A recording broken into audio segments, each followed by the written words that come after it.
Ahsoka Star reveals the series timeline placement. And this is good because we've actually been wondering, when is the show going to be taking place? There's so many different times in Ahsoka's timeline that we could have this show. Is it set a little more into the future, beyond The Mandalorian Season 3? Is it sometime in the past? Is it going to be more so jumping through different timelines? Like, we've heard that we're going to be getting Clone Wars flashbacks with potentially Hayden Christensen with Anakin Skywalker, which will be a first. It'll be quite cool to be able to see him and Snips together in that time, and hopefully they do a de-aging or something like that for everyone, and make him look the part in the time. But anyways, it seems we have an answer as to when the show actually takes place, especially considering the confusion surrounding Dave Filoni's movie, which is supposed to bind together all of these spin-off shows, Mandalorian and Ahsoka and some of the others. The actress behind Sabine Wren just confirmed when the upcoming Disney Plus series Ahsoka takes place on the Star Wars timeline. Rosario Dawson is back starring as the live-action version of Ahsoka Tano in her own show premiering on August 23rd. The new series will see the return of many beloved Star Wars Rebels characters and storylines, aside from Ahsoka and Sabine, Chopper, Harrison Dula, Grand Admiral Thrawn, and Ezra Bridger, will all make their live-action debuts. Rebels mainly takes place prior to the original trilogy, so before Episode 4, but didn't shy away from using time to its advantage to progress the plot. During a recent interview with Games Radar, Star Wars actress Natasha Liu Bordizzo explained that Ahsoka runs alongside fellow Disney Plus Star Wars series The Mandalorian Season 3. Okay, so right there, and we're gonna get the quote in a second, but Mando Season 3, so I'm guessing around the time of the show. You remember when the pirates came in Mando Season 3?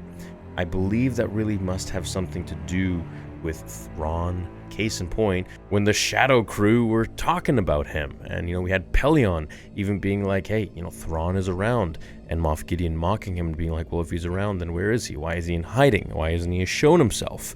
So we can see that animosity between the two.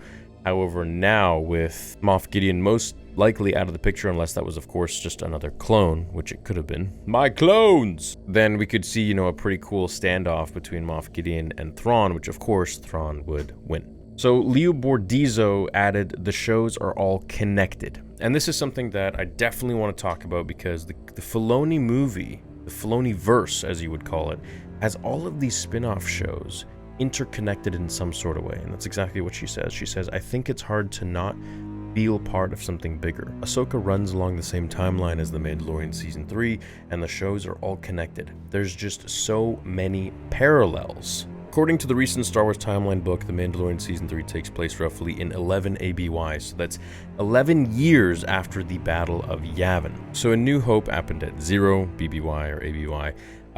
Episode 5, The Empire Strikes Back, happened 3 years after A New Hope. So there's a 3-year time gap in there. And then Episode 6 happened roughly 6 months to 1 year after Episode 5. Now, it's a bit of a gray area. There's some different Star Wars media that says otherwise. Some say, a couple years. But the Return of the Jedi novelization states it as about 6 months after Episode 5. So I like to go with the thing that was the closest to whenever the film was created, and of course when George was in charge.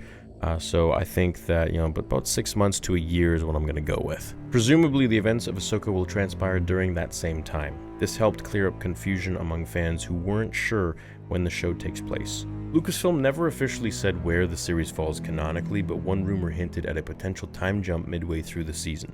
And this is definitely something that's going to happen. We're going to get time jumps all throughout, back, present, forwards. There has been plenty of online dialogues on Ahsoka's place in this timeline, especially following an official still on an Inquisitor in the series.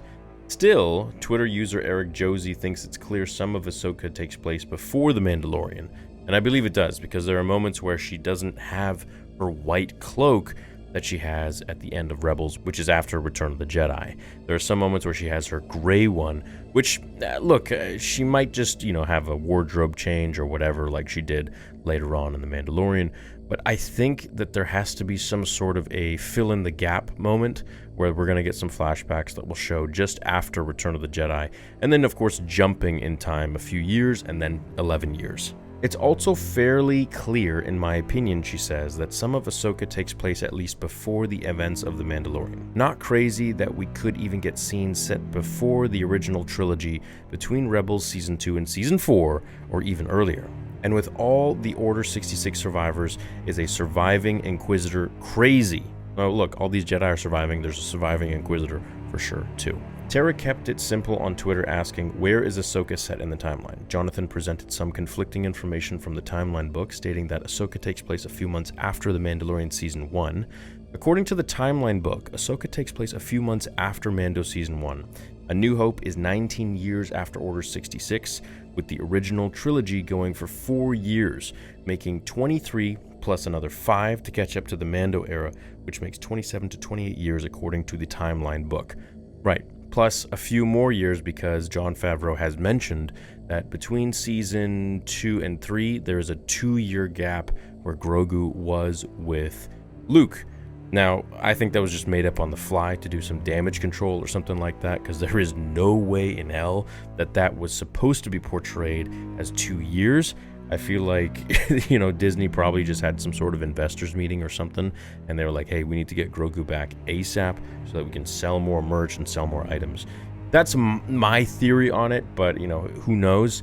I think, John was kind of forced and pushed to have to put Grogu at the behest of, Disney's beck and call and put him into The Mandalorian, into the book of Boba Fett as soon as possible so as to not really lose any potential merchandising opportunity.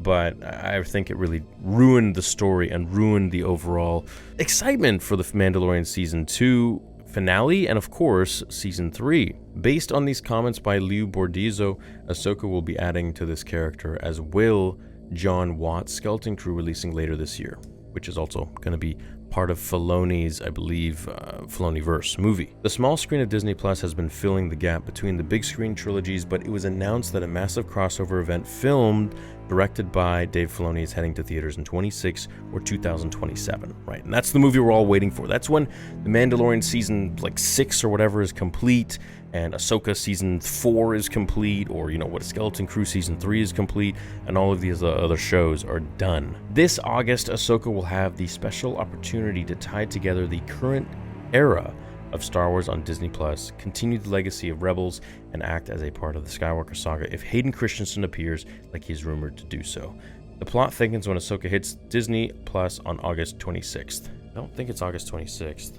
Yeah, first episode date is August 23rd, so I don't know why this article listed it as August 26th, unless they changed the date, which I don't believe that they did. So yeah, I think, the show coming out and placing in the time of The Mandalorian Season 3 is, for all intents and purposes, probably their best option. I believe there will be some major time jumps in there. However, I do think that them showing up around the end of Mando Season 3 or during the show is probably their best option, best bet, because it kind of keeps everything congruent in the timeline, right? You got Mando running at the same pace as Ahsoka, as Skeleton Crew, and all this and that. Apparently, the pirates from the Mando show are supposed to be like the villains in the Skeleton Crew or something like that, and they're going to be in Ahsoka from what I've heard, but I don't know. They always change stuff anyways, so you never know with rumors, but yeah, let me know what you guys think. Do you want this to be the timeline for Ahsoka, or do you want it to be a little bit earlier or much later in the timeline? Either way, it won't matter because we're going to get lots of time jumps, I guarantee it. Hope you enjoyed this vid, and I hope you're excited for Ahsoka. I'm very excited for the watch parties to do those with you guys, and I'll see you all in the next episode here on Star Wars Theory. Until then, remember, the Force will be with you always. And check me out on Spotify, Apple iTunes, and Google Podcasts.